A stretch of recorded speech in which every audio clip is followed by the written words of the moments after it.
அந்த ஸ்ட்ரோக்குக்கு அப்புறம் கிளினிக்கில் அட்மிட் ஆன சாரா அன்றைக்கி நைட்டை கிறிஸ்டியோட கிளினிக்லேயே ஸ்பெண்ட் பண்ணுறா. அப்போ அவள் கிறிஸ்டி கிட்ட திரும்ப கேட்ட ஒரே கொஷின், வாட் இஃப் உன்னால் வீட்டுக்கு போக முடியும், உன்னால் திரும்பி உன்னோட லவ்டு ஒன்ஸ் எல்லாரையும் பார்க்க முடியும், ஆனால் அதுக்கு ஒரு விஷயம் செய்யணும், அது என்ன விஷயமா இருந்தாலும் நீ செய்வியா? லைக் யாருன்னா கொலை பண்ணனாலும் நீ பண்ணுவியான்னு கிறிஸ்டியை கேட்குறா. அது கிறிஸ்டி, எனக்கு ஆல்ரெடி எங்கேஜ் ஆகிடுச்சு, ஸோ என்னோடய பார்ட்னரை பார்க்கறது தான் எனக்கு முக்கியம், அதுக்கோசம் நான் எந்த எக்ஸ்ட்ரீம் வேணால் போவேன், எதை வேணால் செய்வேன் அப்படின்னு பதில் சொல்கிறா. அவள் ஒரு அட்வைஸாக தான் சொல்கிறா, பட் சாரா அதை சீரியஸாக எடுத்துக்கிறா. ஸோ நாளைக்கு காலையில் ஈத்தனை கொலை பண்ண முடிவு பண்ணுறா சாரா. வணக்கம் நண்பர்களே, இன்றைக்கி நம்ம ஃப்ரம் சீரிஸோட 5வது 6வது எபிசோட் பற்றி தான் பார்க்க போகிறோம். இந்த சீரிஸோட ப்ரீவியஸ் எபிசோட் சொன்னால் நம்ம சேனல்லே இருக்குது, மறக்காமல் செக் பண்ணி பாருங்கள். வீடியோக்குள்ளே போகிறதுக்கு முன்னாடி சேனலை பிடிச்சிருந்தா லைக் பண்ணுங்கள், சப்ஸ்கிரைப் பண்ணுங்கள். லைக் நான் கேட்டுகிட்டே தான் இருக்கேன், வீடியோ பார்க்குற யாரும் சப்ஸ்கிரைப் பண்ண மாட்டேங்க. சப்ஸ்கிரைப் பண்ணிங்கன்னா ரொம்ப யூஸ்ஃபுல்லாக இருக்கும். இப்போ நம்ம கதைக்குள்ளே போகலாம். பொழுது விடியுது. பாய்டு வந்து கிறிஸ்டியை பார்த்து சாரா எப்படி இருக்கா, எல்லாம் ஓகேவான்னு கேட்குறான். ஷீ இஸ் ஓகே, அவள் இப்போ கிளம்பி வீட்டுக்கு போகலாம் அப்படின்னு சொல்கிறான். நேத்தனும் அங்கே வந்து சாராவை கூட்டிகிட்டு வீட்டுக்கு போகிறான். அப்போ தான் பாய்டு கிறிஸ்டி கிட்ட ஒரு டவுட் கேட்குறான். எனக்கு வர கை கால் உதிரத்தை அதிகமாகுது, என்னோட கை கால் லெக் மூமெண்ட்ஸ் எல்லாம் கம்மியாகுதுன்னு. அப்போ தான் கிறிஸ்டி பாய்டு கிட்ட சொல்கிறான், மேபி உனக்கு பார்க்கின்சன் இருக்கலாம், அதாவது கை நரம்பு தளர்ச்சி மாதிரி, லைக் பாடி கை கால் திடீர்னு வேலை செய்யாமல் போகிறது, அதிகமாக உதிரில் இருக்கிறது, இது ஒரு வியாதி, வயசாக இது காமன் தான், மேபி உனக்கு அது வந்திருக்கலாம்னு சொல்கிறா. பாய்டு அதை கேட்டு சரி பரவாயில்ல பார்த்துக்கலாம்னு சொல்லிட்டு அங்கேருந்து கிளம்பி போகிறான். ஜிம், டாபிதா இவங்க எல்லாரும் இந்த பிளேஸை ஃபிகர் அவுட் பண்ண ஸ்டார்ட் பண்ணுறாங்க. இங்கேருந்து எப்படி வெளில போகிறதுன்னு யோசிக்க ஸ்டார்ட் பண்ணுறாங்க. ஸோ அவங்க ஒரு செவத்தில் அவங்க மனசில் இருக்க கேள்விகள் எல்லாத்தையும் எழுதுறாங்க. லைக் நம்ம எங்கே இருக்கோம், ஏன் இங்கே இருக்கோம் அப்படின்னு.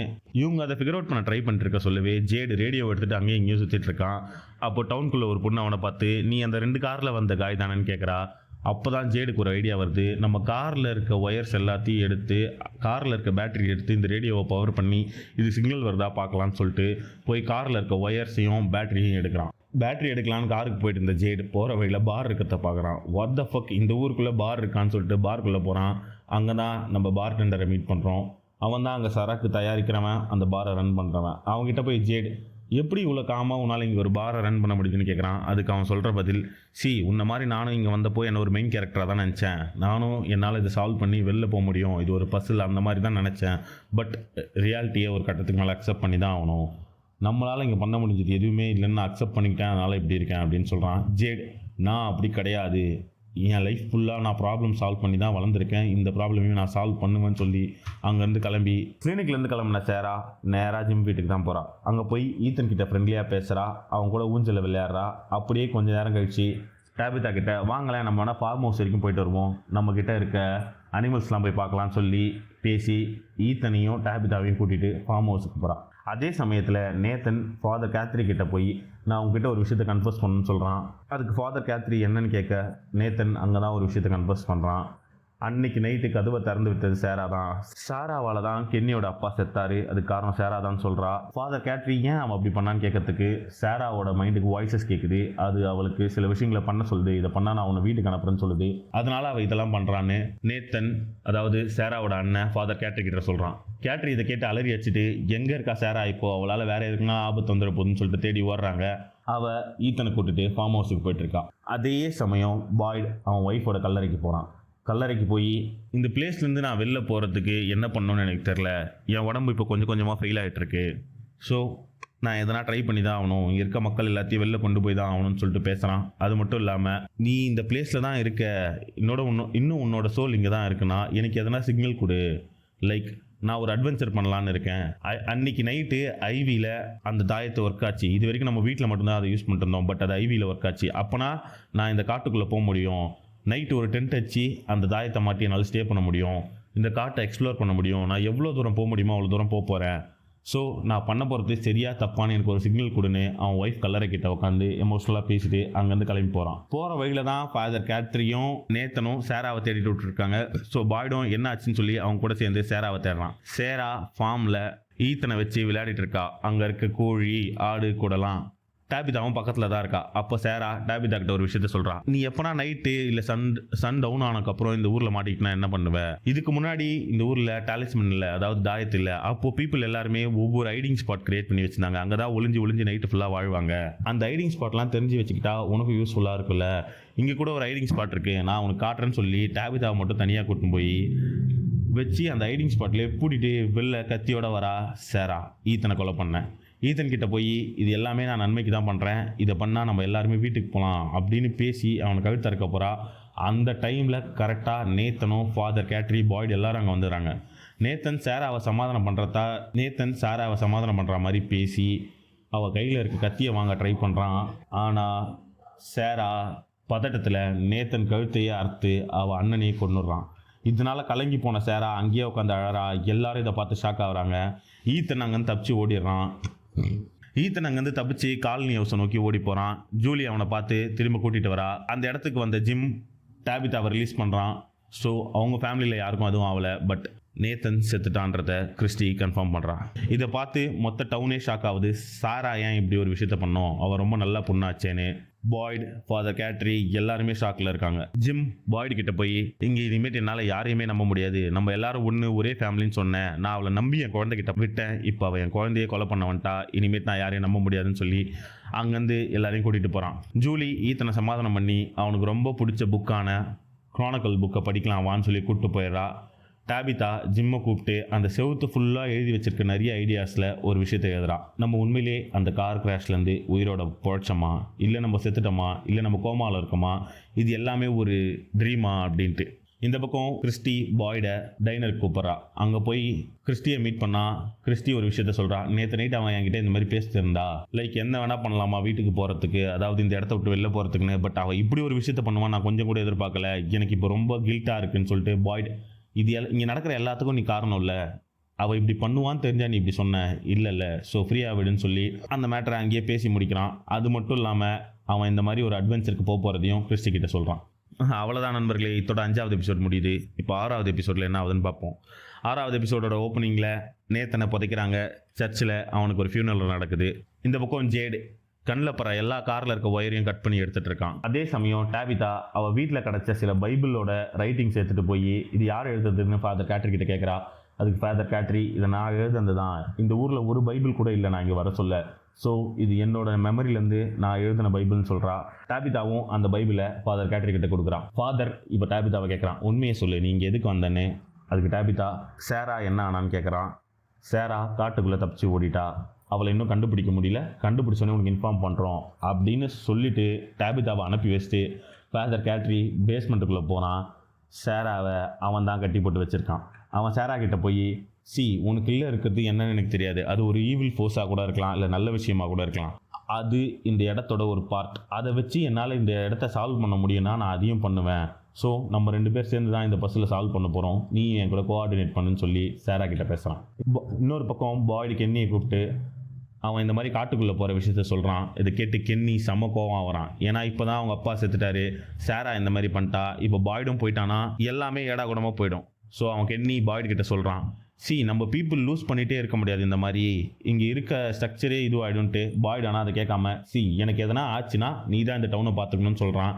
கென்னி இது கேட்காம கோவமாக அங்கே வந்து கிளம்பி போகிறான். கார்லேருந்து எல்லா ஒயரையும் எடுத்த ஜேட் நேராக ஜிம் வீட்டுக்கு போகிறான். ஜிம் கிட்ட போய், நீ ஒரு இன்ஜினியர் தானே என்கிட்ட சொன்னேன்னு கேட்குறான். ஆமாம் நான் ஒரு இன்ஜினியர் தான், அதுக்கு என்னன்னு ஜிம் கேட்க, என்கிட்ட ஒரு ரேடியோ இருக்குது, இவ்வளோ ஒயர்ஸ் இருக்குது, இதை வச்சு நம்மளால் வெளியில் இருக்க இன்ஃபர்மேஷன் கொடுக்க முடியும்னு சொல்கிறான். அப்போ தான் ஜிம் அவங்ககிட்ட ஒரு விஷயத்தை காட்டுறான்.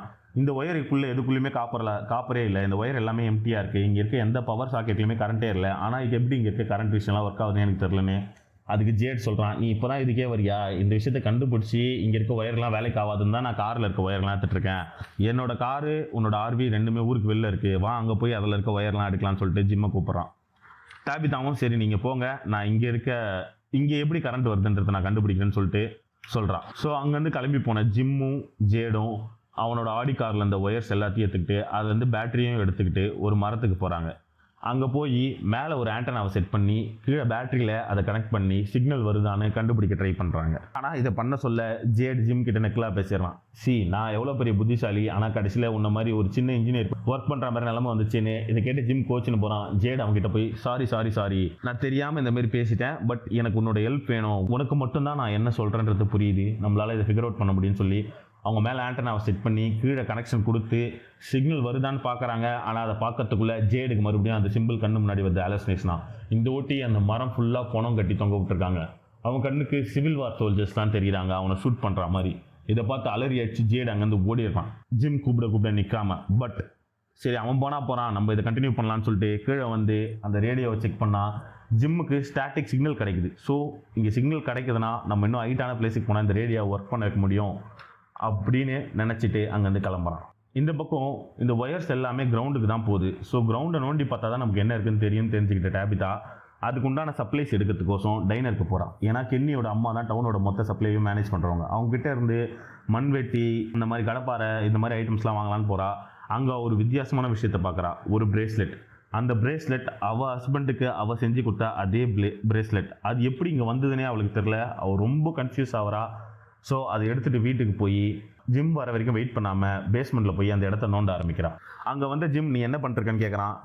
இந்த ஒயர்ஸ் எல்லாமே பேஸ்மெண்ட்டுக்கு தான் போகுது. ஸோ நம்ம பேஸ்மெண்ட்லேருந்து இதை தோண்டி எடுத்தால் எங்கேருந்து கரண்ட் வருது நம்ம கண்டுபிடிக்கலாம். அண்ட் நான் ஒரு விஷயத்தை கண்டுபிடிச்சேன் அங்கே பாருன்னு சொல்லி காட்டுறா. இந்த பிரேஸ்லெட் நான் உன்னை ஃபஸ்ட்டு பார்க்கும்போது செஞ்சு கொடுத்தது உங்கள் அப்பாவோட ஷூ லேஸ்லேருந்து உங்களுக்கு ஞாபகம் இருக்கா? அவங்க அப்பா செத்தப்போன்னு சொல்கிறான். ஜிம் அஃப்கோர்ஸ் எனக்கு ஞாபகம் இருக்கு, ஆனால் அது இதே பிரேஸ்லெட்டாக இருக்கணும்னு இல்லை, வேறு பிரேஸ்லெட்டாக கூட இருக்கலாம்ல, வேறு ஒருத்தவங்க செஞ்சதுன்னு சொல்கிறான்.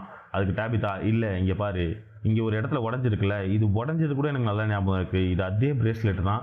எப்படி இதே பிரேஸ்லெட் இந்த இடத்துக்கு வந்து எனக்கு சத்தியமாக புரியல, இங்கே ஏதோ மிஸ்டரிஸாக இருக்குது, இதை நம்ம சால்வ் பண்ணியே ஆகணும்னு சொல்லி வேலையில் இறங்குறாங்க. கட் பண்ணால் ஃபாதர் கேட்ரி சாராவை இன்வெஸ்டிகேட் பண்ணிருக்கான். இந்த வாய்ஸஸ்லாம் அவங்ககிட்ட என்ன சொல்லுது, என்னென்ன சொல்லியிருக்கு, அது எதை சொல்லி உன்னை நம்ப வச்சதுன்னு கேட்குறான். அதுக்கு சாரா அவங்க எனக்கு இந்த 2 கார்ஸ் வந்து ஆக்சிடென்ட் ஆகிறதுக்கு முன்னாடியே இப்படி நடக்கும்னு சொன்னாங்க. இந்த மாதிரி அவங்க ஒவ்வொரு விஷயத்தையும் நடக்கிறதுக்கு முன்னாடியே எனக்கு சொல்லவே தான் நான் அவங்கள நம்பினேன். சரி ஃபாதர் கேட்ரி அவளை புஷ் பண்ணுறான். சரி இப்போ ஒரு விஷயம் சொல்லு, இங்கேருந்து எப்படி வெளில போகிறதுன்னு வழி சொல்லுன்னு சாராக்கு மறுபடியும் அந்த வாய்ஸஸ் கேட்குது. சாரா ஒரு பெண்ணும் பேப்பரும் கேட்குறா, அதில் ஒரு படத்தை வரைகிறா. அப்புறம் ஃபாதர் கேட்ரியை பார்த்து நீ யாருன்னு அவங்களுக்கு தெரியும், நீங்கள் எந்த வரத்துக்கு முன்னாடி என்ன பண்ணிட்டு வந்தனோ அவங்களுக்கு தெரியும், நீங்கள் வந்த உடனே ஒழிச்சு வச்சே ஒரு பேகு அது எங்கே இருக்கணும் அவங்களுக்கு தெரியும்னு சொல்லி அந்த படத்தை காட்டுறா. அதை பார்த்து அலறி அடிச்சுன்னு போன ஃபாதர் கேட்ரி நேராக ஒரு இடத்துக்கு ஓடி போய் நோண்டுறான். அங்கே அவன் புதைச்சி வச்ச பேக், அதுக்குள்ளே ஒரு சாக்லேட் பார், ஒரு ரத்தம் படிஞ்ச ஷர்ட்டு, ஒரு பாட்டில் விஸ்கி இருக்குது. அந்த சாக்லேட் பாரில் இருக்க படத்தை தான் சாரா வரைஞ்சிருக்கா. இதை பார்த்தா ஃபாதர் கேட்ரியால் இதை நம்பவே முடியல. இது நடந்து எத்தனை வருஷம் ஆகுது, இது எப்படி அவங்களுக்கு தெரியும்னு. டவுனில் டைனரில் உட்காந்து அவன் மண்டைக்கு வந்த சிம்பிளை திரும்ப ஜேடு வரைஞ்சிட்டே இருக்கான். இந்த சிம்பிள் ஏதோ ஒன்று மீன் பண்ணுது, என்னன்னு தெரியாமல். இதை பார்த்த கென்னியோட அம்மா அவனை கூட்டிகிட்டு போய் ஒரு டைரி எடுத்து காட்டுறாங்க. இது ஒரு பழைய டைரி, நாங்கள் ஒரு பேஸ்மெண்ட்டில் கண்டுபிடிச்சோன்னு சொல்லி 1974 போட்டிருக்கா. அதே டைரியில் அந்த ஆள் அதே சிம்பிளை வரைஞ்சிருக்கான். இதை பார்த்த ஜேட் இன்னுமே சர்ப்ரைஸ் ஆகி அது என்னன்னு ஆராய ஆரம்பிக்கிறான். இந்த பக்கம் பாய்டு கென்னிக்கிட்ட போய் கென்னியை கன்வின்ஸ் பண்ணுவான். எனக்கு பார்க்கின்சன் இருக்குது, எனக்கு என்ன வேணால் நடக்கலாம், நான் இப்படி சாகிறதுக்கு எதனா உருப்படியாக பண்ணி வெளியே போகிறதுக்கு ஒரு வழியை கண்டுபிடிச்சி சாவறனே, இதில் என்ன இருக்குது, நான் போன அப்புறம் நீ தானே இந்த டவுனை பார்த்துக்கணும், அதனால தான் உங்கள்கிட்ட அப்படி பேசணும்னு சொல்லி கென்னியை கன்வின்ஸ் பண்ணி அவனுக்கு இந்த விஷயங்களை புரிய வைக்கிறான். சரின்னு கென்னியும் ஒத்துக்கிறான். கட் பண்ணால் காலனி ஹவுஸில் யாரோ டெய்லி வெளியே ஃப்ளவர்ஸ் வச்சுட்டு போகிறாங்க. இந்த விஷயத்த ஜூலியும் நோட் பண்ணுறா, பட் அவள் அது கேஷுவலாக எடுத்துக்கிறான். அன்றைக்கி நைட் சன் டவுன் ஆகுது. அப்போது கண்ணாடி போட்ட ஒரு ஆள் நேராக மேலே ஒரு ரூமுக்கு தனியாக போய் ஜன்னலை திறக்கிறான். பார்த்தா வெளியில் ஒரு பொண்ணு, அதாவது ஒரு மான்ஸ்டர் பொண்ணு வேஷத்தில் இருக்குது. அந்த பொண்ணுக்கு தான் அவன் ஃப்ளவர்ஸ் வைக்கிறான். அந்த பொண்ணு இவங்கிட்ட டெய்லி இப்படி ஜன்னல் வழியாகவே எப்படி பேசுறது, எப்போ தான் எனக்கு கதவு தந்து உள்ளே விடுவேன்னு சொல்லி மேனிபுலேட் பண்ண ட்ரை பண்ணுறான். இதோட ஃப்ரம் சீரிஸோட 5வது 6வது எபிசோட் முடியுது. வீடியோ பிடிச்சிருந்தனா மறக்காமல் லைக் பண்ணுங்கள், ஷேர் பண்ணுங்கள், சப்ஸ்கிரைப் பண்ணுங்கள். அடுத்த எபிசோட் கூடிய சீக்கிரமே நம்ம சேனலில் வரும். அது வரைக்கும் டாடா, பை பாய்.